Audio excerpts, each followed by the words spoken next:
వ్యక్తి నిర్మలా సీతారామన్ గారని చెప్పి మనస్ఫూర్తిగా మీ అందరికీ తెలియజేస్తున్నా. ఈరోజు అమరావతికి 15,000 కోట్ల రూపాయలు ఇచ్చి నిలిచిపోయిన అమరావతికి జీవం పోశారు. ఈరోజు మళ్ళీ బ్యాంకింగ్ కూడా అందరికీ చెప్పి డబ్బులు ఇప్పించే పరిస్థితికి వచ్చారు. రెండో పక్కన పోలవరం 12,157 కోట్లు ఇచ్చారు. ఈరోజు వారికి హామీ ఇస్తున్నాను ఈ నర్సారావుపేట మీటింగ్ లో 2027 మార్చి లోపల పూర్తి చేసి మొదటి ఫేజ్ ని జాతికి అంకితం చేసే బాధ్యత ఈ ప్రభుత్వం తీసుకుంటాం. తెలుగు వారి ఆత్మగౌరవంగా భావించే విశాఖపట్నం స్టీల్ ప్లాంట్ కి 11,440 కోట్లు ఇచ్చారు. ఇప్పుడు ఆ స్టీల్ ప్లాంట్ ని రివైవ్ చేసే పరిస్థితికి వచ్చాం. కేంద్రంలో సెంట్రలీ స్పాన్సర్డ్ స్కీమ్స్ అన్ని కూడా డైవర్ట్ చేసి 90 స్కీమ్స్ ని రివైవ్ చేశాం. ఈరోజు జీరామ్జీ కింద 7,700 కోట్ల రూపాయలు వచ్చే పరిస్థితికి వచ్చింది. జల్ జీవన్ మిషన్ కింద 28,000 కోట్ల రూపాయలు తెచ్చుకోగలిగాం. రాయలసీమని హార్టికల్చర్ హబ్ గా తయారు చేయడానికి 1,00,000 కోట్ల రూపాయలు పెట్టుబడులు పెడతాం. ఇందులో 40,000 కోట్ల రూపాయలు కేంద్ర సహకారంతో రుణం తెచ్చుకుంటున్నాం. కొంత గ్రాంట్ ఇచ్చారు. 60,000 కోట్ల రూపాయలు ప్రైవేటు పెట్టుబడులు వస్తాయి. ప్రపంచానికి ఒక గ్లోబల్ హబ్ గా రాయలసీమ హార్టికల్చర్ లో తయారవుతుంది.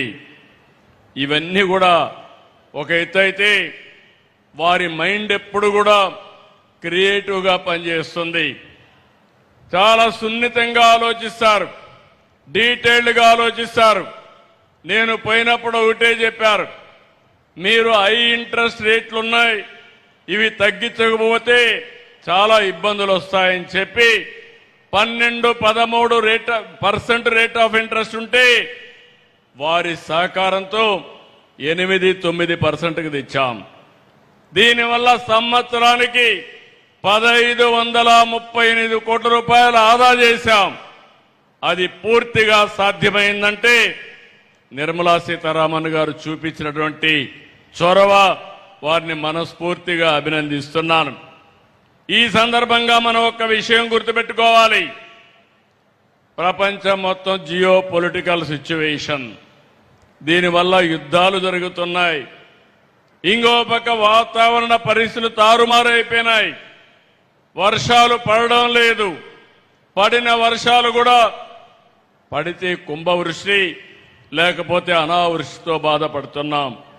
ఇప్పటి వరకు ఆలమట్టి నిండలేదు. కింద నుండి నారాయణపూర్ ఉంది, జోరాలుంది, తర్వాత శ్రీశైలం నాగార్జున రావాలి. ఈ సంవత్సరం ఆ ఛాయలే కనపడడం లేదు. గోదావరిలో కూడా చాలా వరకు వర్షాలు తక్కువై నీళ్లు రావడం కూడా తగ్గిపోయే పరిస్థితికి వచ్చింది. ఇలాంటి సందర్భాల్లో మిమ్మల్ని అందరినీ ఒకటే కోరుతున్నా, ఈరోజు మనం అందరం కూడా చాలా వరకు సురక్షితంగా ఉన్నాం. నేను ఎన్నోసార్లు చెప్పాను, ఈ దేశానికి నరేంద్ర మోడీ గారు ఒక సమర్థవంతమైన నాయకుడు, ప్రపంచం మెచ్చే ఏకైక నాయకుడు నరేంద్ర మోడీ గారని చెప్పి మరొక్కసారి ఈ మీటింగ్ లో మీకు విజ్ఞప్తి చేస్తున్నా. వారు నాయకత్వం ఇస్తే నిర్మలా సీతారామన్ గారు దేశ ఆర్థిక వ్యవస్థని సమర్థవంతంగా నిర్వహిస్తున్నారు. ఇలాంటి క్లిష్ట సమయంలో కూడా ఎక్కువ గ్రోత్ వచ్చే దేశం భారతదేశం. ఇన్ని సమస్యలున్నాయి. ఆ సమస్యల్ని అధిగమించడానికి అనునిత్యం కొత్త కొత్త ఇన్నోవేటివ్ ఐడియాస్తో ముందుకు తీసుకుపోయే పరిస్థితికి వచ్చారు. ఈరోజు ఇక్కడుండే ఆడబిడ్డలందరినీ ఒకటి కోరుతున్నాను. ఈరోజు నిర్మలా సీతారామన్ గారు ఒక ఆదర్శం, ఒక మహిళ ఆదర్శవంతంగా పనిచేస్తున్నారు. ఈరోజు దేశాన్ని సమర్థవంతంగా నడిపిస్తున్నారు.